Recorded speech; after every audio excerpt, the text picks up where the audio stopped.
नमस्कार मित्रों, मेरा नाम Arvind Kumar Tiwari, motivational speaker, direct selling business consultant from Ballia, Uttar Pradesh. साथियों, हम सभी इस सीखने सिखाने की बेला में उपस्थित हैं और जैसे कि हमारे ओम प्रकाश गुप्ता जी जो आज के होस्ट हैं, बहुत ही शानदार, जानदार, लोकप्रिय और इनकी होस्टिंग उतनी ही लाजवाब है। डिजिटल क्लिपिंग के साथ इन्होंने मुझे आमंत्रित किया है, इसके लिए एक बार पुनः मैं धन्यवाद देता हूं। साथियों, मैं बिल्कुल एक छोटा सा व्यक्ति हूं और जो कुछ भी मैंने अपने गुरुओं से सीखा है, कुछ भी अनुभव प्राप्त किया है, उन्हीं बातों को मैं आपके बीच में लेकर के आता हूं और उम्मीद रखता हूं कि आप सभी इन बातों के माध्यम से अपने बिजनेस में चार चांद ला सकते हैं। तो आइए सेशन आरंभ करें। उससे पहले उस परम परमात्मा को धन्यवाद देते हैं जिन्होंने यह मानव का जीवन दिया। साथ ही साथ हमें एक ऐसा सिस्टम प्राप्त हुआ है जो वास्तव में लाइफ चेंजिंग अपॉर्चुनिटी के साथ प्राप्त हुआ है और बहुत सारे लोगों की लाइफ को चेंज कर दिया है। हम भी उस लाइन में खड़े हैं जहां अपने आप को चेंज कर रहे हैं और उम्मीद करता हूं कि आप भी एक ना एक दिन अपने लाइफ को चेंज करके और अपने उस लक्ष्य को प्राप्त कर लेंगे जिस लक्ष्य को लेकर के आप इस सिस्टम से जुड़े हुए हैं। साथ ही साथ अपने ग्रेट अपलाइन जिसके द्वारा मुझे यह बिजनेस अपॉर्चुनिटी प्राप्त हुआ है, महावीर तिवारी जी को भी धन्यवाद देना चाहता हूं। आज की सेशन में 2 step to success in direct selling business. Direct selling business हम जिस कॉन्सेप्ट के साथ में जुड़े हुए हैं उसका नाम है डायरेक्ट सेलिंग बिजनेस। और इस डायरेक्ट सेलिंग बिजनेस में आज केवल 2 स्टेप की मैं चर्चा करना चाहता हूं। अगर ये 2 स्टेप हम लोगों ने फॉलो कर लिया तो मुझे लगता है कि हम लोग इसी 2 स्टेप से अपने आप को सफल कर लेंगे। और बस केवल 2 स्टेप फॉलो करना है।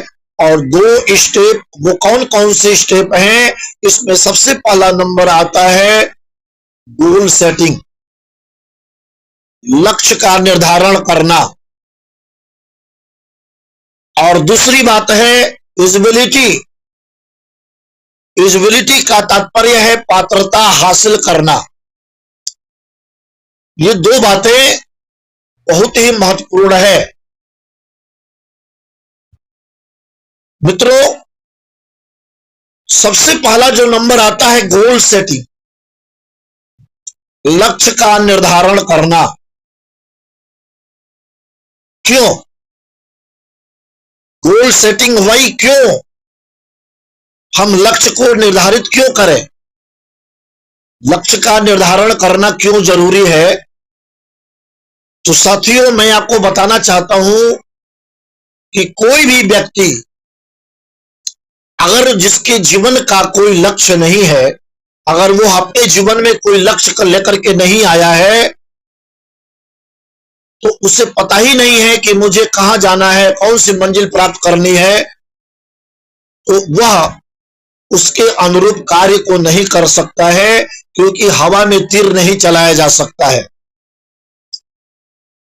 मैं आपको एक उदाहरण के माध्यम से बताना चाहता हूं मित्रों। यदि हमारा लक्ष्य है, जैसे मान लीजिए कोई व्यक्ति एक लक्ष्य बनाता है कि मुझे एक अच्छा मकान बनाना है,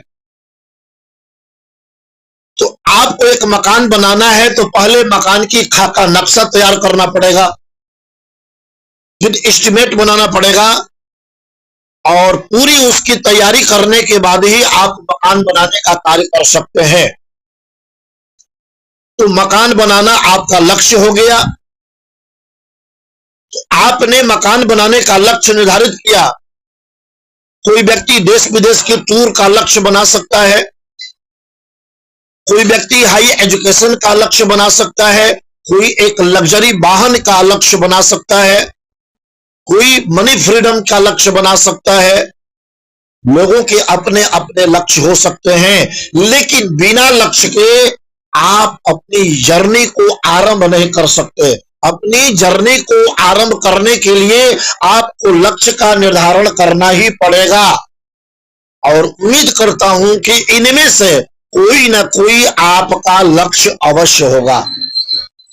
तो साथियों, अगर आपका लक्ष्य इनमें से कोई एक है या इसके अतिरिक्त भी आपका कोई लक्ष्य है और आप उस लक्ष्य को प्राप्त करना चाहते हैं, तो आपको गोल सेटिंग करना ही पड़ेगा,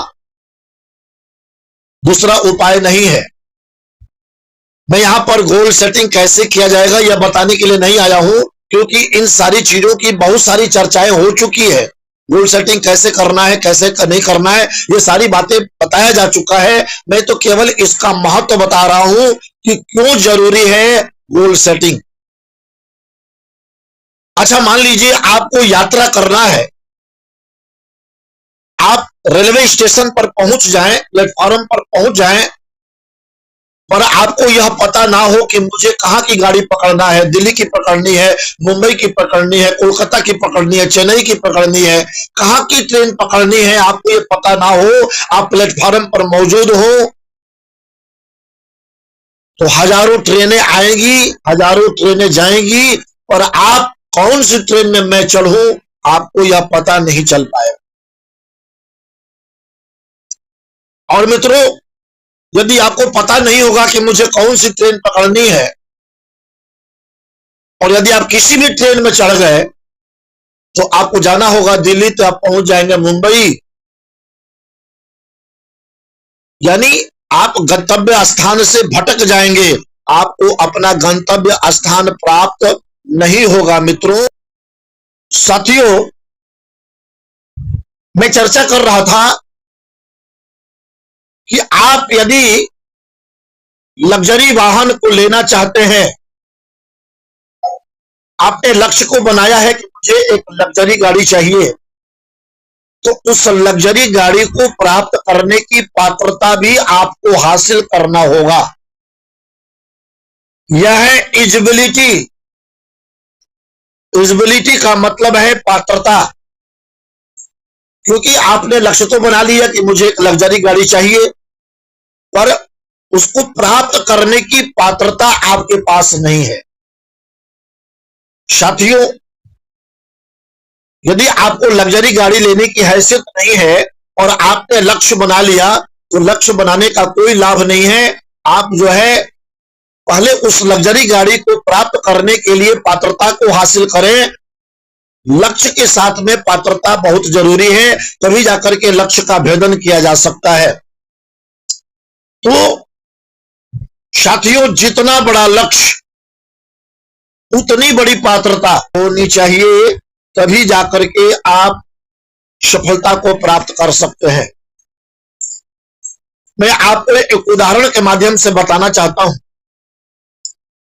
एक व्यक्ति एक बाल्टी लेकर के मन में विचार करता है कि मुझे बाल्टी में पानी को लेना है, पानी भरना है, और जब व्यक्ति बाल्टी को लेकर के हैंड पंप के पास पहुंचा और हैंड पंप के पास जाकर के उसने कहा कि मुझे बहुत जल की आवश्यकता है, इसलिए आप बहुत मात्रा में जल मुझे प्रदान करें।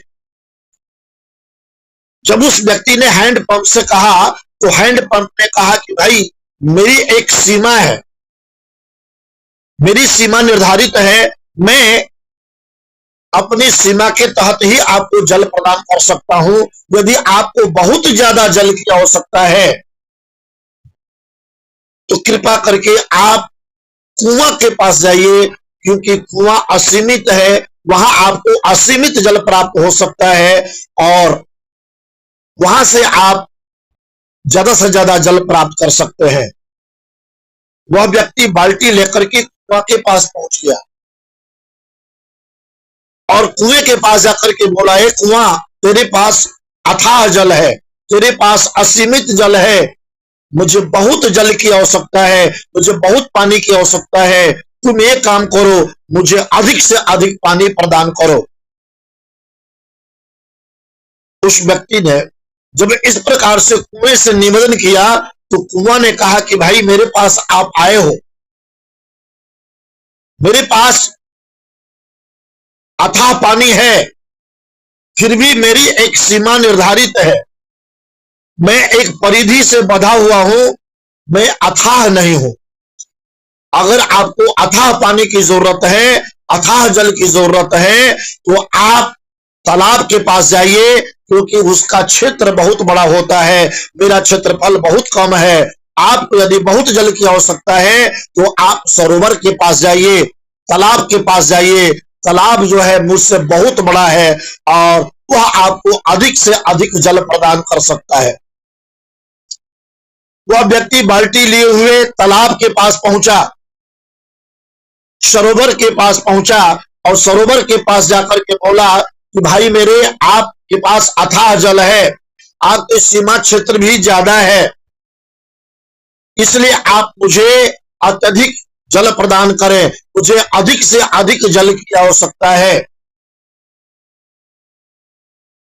सरोवर ने कहा आप मेरे पास आए, अथाह जल की कामना को लेकर के आए, यह बहुत ही सुंदर बात है कि आप अथाह जल प्राप्त करना चाहते हैं, लेकिन आप देख रहे हैं कि मेरी सीमा को भी बांध दिया गया है, मैं चारों ओर से बंधा हुआ हूं, इसलिए मैं अपने आप को अथाह नहीं कह सकता हूं, क्योंकि मेरी सीमा भी बंधी हुई है। इसलिए आपको अथाह जल की जरूरत है तो आप नदी के पास जाइए, क्योंकि नदी हमसे बड़ा है, उसकी सीमा हमसे बड़ी है और उसकी लंबाई चौड़ाई हमसे ज्यादा है, इसलिए आपको अथाह जल की जरूरत है तो आप नदी के पास जाइए, वो हमसे बड़ा है। वह व्यक्ति बाल्टी को लिए हुए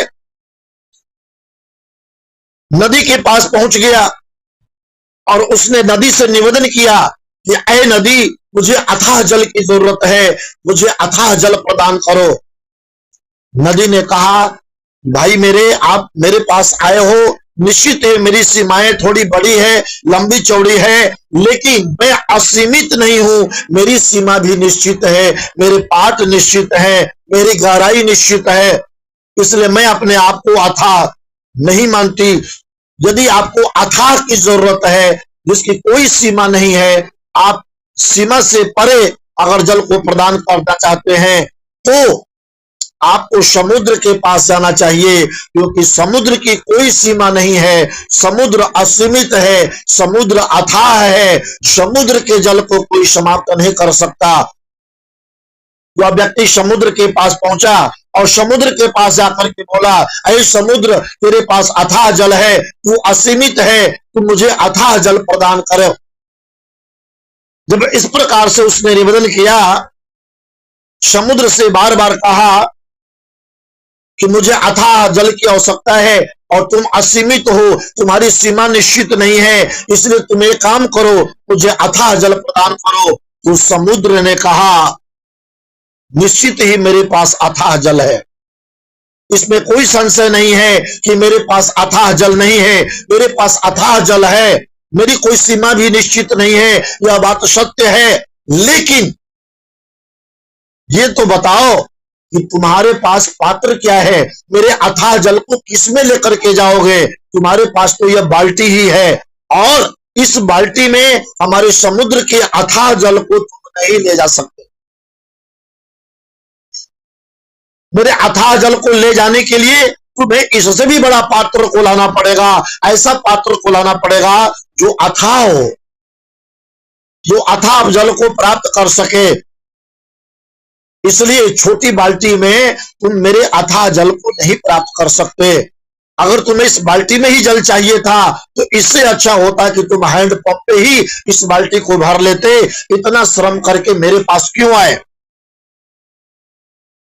मित्रों, यदि आपकी पात्रता छोटी है, मेरे कहने का तात्पर्य है यदि आपका पात्रता, आपकी योग्यता, आपकी कैपेसिटी यदि छोटी है और लक्ष्य बहुत बड़ा है, वह लक्ष्य जो है आपके इस छोटी कैपेसिटी के अंदर समा नहीं सकता है।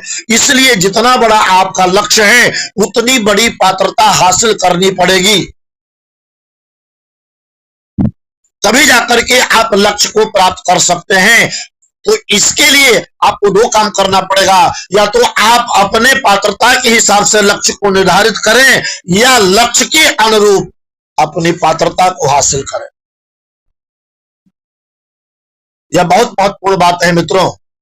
आज इस क्षेत्र में लोग आते हैं, network marketing, direct selling business में लोग आते हैं और असफल क्यों होते हैं? असफल इसलिए हो जाते हैं मित्रों कि उनका लक्ष्य बड़ा होता है और योग्यता कम होती है, कैपेसिटी कम होती है, पात्रता, एलिजिबिलिटी उनकी कम होती है और इसलिए अपने लक्ष्यों को हासिल नहीं कर पाते हैं। और जब अपने लक्ष्य को हासिल नहीं कर पाते हैं तो कहते हैं कि यहां से कुछ प्राप्त नहीं होता है। मित्रों, कुछ पाने के लिए, अगर लक्ष्य को पाना है तो आपने जो लक्ष्य को निर्धारित किया है उस लक्ष्य को पाने की योग्यता को हासिल करना पड़ेगा। जब तक आप योग्यता हासिल नहीं करेंगे तब तक जो है आपके लिए वो लक्ष्य असंभव होगा। मैं एक उदाहरण के माध्यम से आपको बताना चाहता हूं। एक गरीब आदमी फटे पुराने कपड़े को पहन करके एक लग्जरी कार के शोरूम में पहुंच गया और उसने कहा कि आप अपने शोरूम में जितनी भी महंगी से महंगी गाड़ी हो वह मुझे आप दिखाइए। पर शोरूम के मालिक ने उस व्यक्ति को भगा दिया, शोरूम से भगा दिया, क्योंकि उसने देखा कि यह व्यक्ति जो मेरे पास महंगे से महंगे लग्जरी गाड़ी को खरीदने के लिए आया है, उसके कपड़े फटे हुए हैं, उसके वस्त्र ढंग से नहीं है, उसके जो है अवस्था ढंग से नहीं है, वह इतनी महंगी लग्जरी गाड़ी को कैसे खरीद सकता है? उसके जेब में कितने पैसे हैं? वह शोरूम का मालिक यह नहीं जानना चाहता है कि इसके पास कितने पैसे हैं, उस गाड़ी को खरीदने का पैसा है कि नहीं है। पहले उस व्यक्ति के वेशभूषा को देखता है, उसके चेहरे को देखता है, या आदमी कैसा है जो इतनी महंगी गाड़ी को खरीदने की कामना रखता है। ये क्या है? ये पात्रता। क्योंकि आप जिस प्रकार का काम करना चाहते हैं, जिस प्रकार का आप व्यक्ति जो है लग्जरी गाड़ी को लेने के लिए गया है, तो कम से कम उसकी वेशभूषे ऐसे होना चाहिए कि वह बिलीव करे, वह विश्वास करे कि यह व्यक्ति इतनी महंगी गाड़ी को परचेज कर सकता है, खरीद सकता है। अब यहीं पर मैं दूसरा पिक्चर आपको दिखा रहा हूं। आप देखें, उसी शोरूम में एक सूटेड बूटेड व्यक्ति जा रहा है, भले ही उसके जेब में कुछ भी ना हो, लेकिन इस सूटेड बूटेड व्यक्ति जब उस लग्जरी के शोरूम में जाएगा और कहेगा कि मुझे एक अच्छी से अच्छी, महंगी से महंगी आप गाड़ी दिखाएं, तो क्या शोरूम का मालिक उसको मना कर सकता है? मित्रों, मना नहीं कर सकता है, क्योंकि वो सूट बूटेड आदमी अपने आप को वेल मेंटेन करके गया है। भले ही उसके जेब में पैसा नहीं है, लेकिन वो वेल मेंटेन होकर के गया है, पात्रता, योग्यता दिखाने में कामयाब है। इसलिए कहने का मेरा उद्देश्य है मित्रों, यदि आपका लक्ष्य बड़ा है तो लक्ष्य के अनुरूप आपको पात्रता हासिल करनी पड़ेगी। और जब आप उस पात्रता के द्वारा लक्ष्य का भेदन करेंगे तो आप सहजता के साथ में उस लक्ष्य का भेदन कर सकते हैं, उस लक्ष्य को प्राप्त कर सकते हैं। इसलिए जीवन में गोल सेटिंग के साथ साथ एलिजिबिलिटी की आवश्यकता है, पात्रता की आवश्यकता है, योग्यता की आवश्यकता है। और यह योग्यता आपको तभी प्राप्त हो सकता है जब आप इस योग्यता को प्राप्त करने का काम करेंगे। मित्रों, वी रिच इंडिया ऐसा ही एक प्लेटफॉर्म है, वो समुद्र के समान है। वी रिच इंडिया के पास अथाह पैसा है। अब उस अथाह पैसा को प्राप्त करने के लिए आपको अपनी पात्रता को बढ़ाना होगा। आप जितनी आपको अपनी पात्रता बढ़ाएंगे उतने ही वहां से पैसा को प्राप्त कर सकते हैं। वी रिच इंडिया उस समुद्र के समान है जिसका अभी मैंने आपको उदाहरण दिया था। समुद्र अथाह है, असीमित है, उसके पास बहुत बड़ा क्षेत्र है, लेकिन उसके जल को लेने के लिए आपके पास कैपेसिटी होनी चाहिए, आपके पास वह पात्रता होनी चाहिए, आपके पास वह योग्यता होनी चाहिए। आप योग्यता को हासिल करें, अपने पात्रता को बढ़ाएं, कैपेसिटी को बढ़ाएं, और जितनी आप कैपेसिटी बढ़ाएंगे उतना ही रिच इंडिया के माध्यम से आप प्राप्त कर सकते हैं। तो यह पात्रता बढ़ाने के लिए आपको क्या करना पड़ेगा, मैं यहां 5 बातें बताना चाहता हूं मित्रों, 5 बातें। और उसमें सबसे पहला नंबर आता है कड़ी मेहनत। मित्रों, सफलता हासिल करने का पहला मंत्र है कड़ी मेहनत। याद रखें, मेहनत का कोई शॉर्टकट नहीं होता है। यदि आप शॉर्टकट के माध्यम से यदि सफलता को प्राप्त करना चाहते हैं तो कुछ दिनों के लिए आप लाभ प्राप्त कर सकते हैं, कुछ दिनों के लिए आपको सफलता मिल जाएगी, लेकिन लॉन्ग टर्म के लिए आप सफल नहीं हो सकते हैं। इसलिए सफलता का कोई शॉर्टकट नहीं होता है, मेहनत के अलावा दूसरा कोई विकल्प नहीं है। आपको मेहनत करना पड़ेगा और अपना मेहनत ही आपको सफल बना सकता है। दूसरा व्यक्ति कुछ टाइम के लिए आपको सहायता कर सकता है, हेल्प कर सकता है, लेकिन वह हेल्प बहुत दिनों तक चलने वाला नहीं होगा। मित्रों, यह मैंने अनुभव किया है कि आप अपना मेहनत से ही जो हासिल करेंगे वही हासिल कर सकते हैं, दूसरे की मेहनत से आपको हासिल नहीं होगा। इसलिए आपको कड़ी मेहनत करना पड़ेगा, क्योंकि सफलता का शॉर्टकट नहीं होता। आप यदि काम को जल्दी और आसानी से करने के लिए खुद के तरीके विकसित कर सकते हैं। मित्रों, यदि आपको जल्दी सफलता प्राप्त करनी है तो आपको खुद के तरीके विकसित करना होगा, अपने टैलेंट को विकसित करना होगा, अपने ऐसे तरीके को इजाद करना होगा जिससे आप ज्यादा से ज्यादा लोगों को इस सिस्टम से जोड़ सकें, ज्यादा से ज्यादा लोगों को इस सिस्टम में ला सकें और उस असंभव सा दिखने वाला लक्ष्य भी आप हासिल कर सकते हैं। पिक्चर में आप देख रहे हैं एक चींटी एक बहुत बड़ी लकड़ी को उठा कर ले जा रही है। मित्रों, यह कार्य एक दिन में संभव नहीं हुआ है, यह निरंतर अभ्यास का परिणाम है। मित्रों, यह निरंतर अभ्यास की देन है, और जब आप निरंतर अभ्यास करते हैं तो एक दिन असंभव सा दिखने वाला भी कार्य आप सहजता से कर लेते हैं।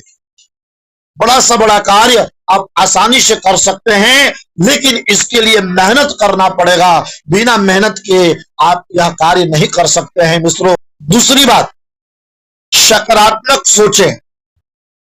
यस मित्रों, सकारात्मकता, पॉजिटिविटी यह बहुत जरूरी है। निगेटिविटी एक ऐसी चीज है, नकारात्मकता एक ऐसी चीज है, किसी भी क्षण किसी भी समय आपके जीवन में आ सकता है। तो छोटी छोटी सी बात मुझे निगेटिव कर सकती है, और हम लोग के भी जीवन में हो ही जाता है न चाहते हुए। हम जानते हैं इस बात को निगेटिव नहीं होना है, फिर भी किसी न किसी बात से निगेटिव हो ही जाते हैं। यह मनुष्य का स्वभाव है, हम किसी न किसी कारण से निगेटिव हो ही जाते हैं। फिर भी अगर आप सफलता चाहते हैं तो उसे दरकिनार करें, छोटी मोटी बातों को दरकिनार करें और आगे बढ़ें। जैसे किसी भी परीक्षा की तैयारी के दौरान नकारात्मक विचारों से दूर रहना पड़ता है। यदि आप किसी भी परीक्षा को पास करना चाहते हैं तो आपको नकारात्मकता से दूर रहना पड़ेगा, हमेशा पॉजिटिव थिंकिंग रखनी पड़ेगी, तभी आप उस परीक्षा को पास कर सकते हैं। ठीक वैसे ही कई बार जीवन में बड़ी से बड़ी परेशानी भी सिर्फ आपके खुश रहने से ही दूर हो जाती है। खुश रहने की आदत आपको जीवन में सही फैसला लेने में मदद करती है। मित्रों, यदि आप केवल हमेशा खुश रहें, खुश रहने का प्रयास करें, हर स्थिति में अपने आप को खुश रखें, हानि में भी खुश रखें, लाभ में भी खुश रखें, और यह समझ लें कि हानि लाभ जीवन मरण जस अपजस यह हमारे आपके जीवन में आना जाना इसका लगा रहेगा। कभी हानि होगी, कभी लाभ होगा, कभी जस मिलेगा, कभी अपजस मिलेगा। कभी दुख आएंगे, कभी सुख आएंगे, यह जीवन का अंग है, यह अपने आप स्वतः प्रक्रिया है। तो आप हर स्थिति में सम रहने का प्रयास करें, हमेशा खुश रहें, और जब हमेशा खुश रहेंगे, पॉजिटिव थिंकिंग रहेगी, तो छोटी छोटी बातें आपको नकारात्मकता की ओर नहीं ले जा सकता है, आपको निगेटिव नहीं बना सकता है मित्रों। इसलिए सदैव खुश रहें, सकारात्मक सोचें। यह बार बार कहा जाता है कि आपकी लाइफ में, आपके जीवन में अनेक प्रकार के झंझावात आएंगे जाएंगे, तूफान आएंगे, आपको विचलित करने का प्रयास करेंगे, लेकिन आप अडिग पड़े रहें। कितना भी ठोकर लगे, आप जम जाएं और डिगने का नाम डालें।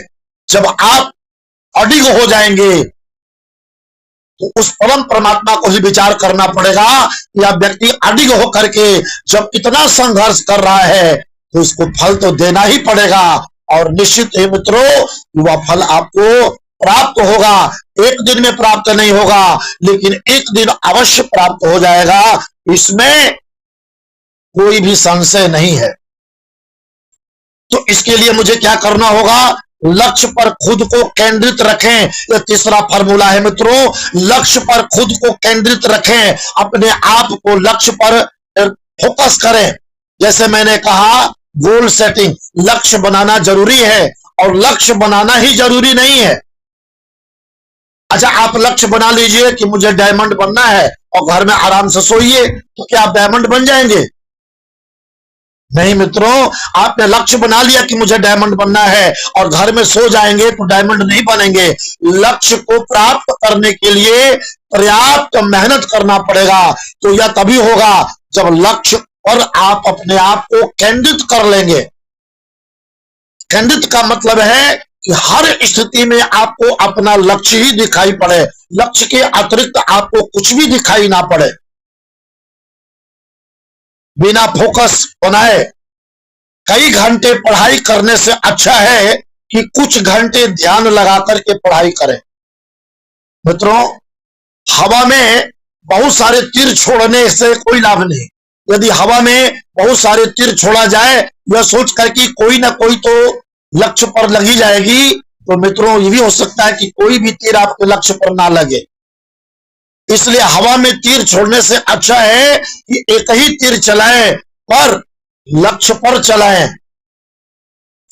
और जब आप लक्ष्य पर हमेशा तीर चलाने का प्रयास करेंगे तो भले ही वो तीर इधर उधर जाए, लेकिन एक दिन ना एक दिन वह तीर जो है लक्ष्य का भेदन करेगी। क्योंकि कहा जाता है, करत करत अभ्यास जड़मत हो सुजान, रसरी आवत जात है सिल पर परत निशान। तो इसलिए लक्ष्य पर फोकस करके यदि काम करेंगे तो निश्चित ही सफल होंगे। कुछ देर ही सही, पर मन को एकाग्र रख करके पढ़ाई करें। ठीक उसी तरह असल जीवन में भी अपनी प्राथमिकताओं को फोकस में रखकर उन पर काम करेंगे तो निश्चित ही सफल हो जाएंगे। इसमें कोई दो राय नहीं है मित्रों, आपकी सफलता को कोई रोक नहीं सकता है। और चौथी बात, यह बहुत अच्छी बात मैं आपको बताने जाता हूं, संघर्ष करें, क्योंकि संघर्ष ही जीवन का सत्य है, और कोई भी व्यक्ति बिना संघर्ष के सफल नहीं हुआ है। यदि ओम प्रकाश पांचाल जी डायमंड हुए हैं, सुविमल भट्टाचार्य जी डायमंड हुए हैं, तो क्या बिना संघर्ष के हुए हैं? क्या उन लोगों ने संघर्ष नहीं किया है? अवश्य किया है मित्रों। और बिना संघर्ष के कोई भी व्यक्ति सफल नहीं हो सकता है। इसलिए कभी भी संघर्ष से घबराए नहीं।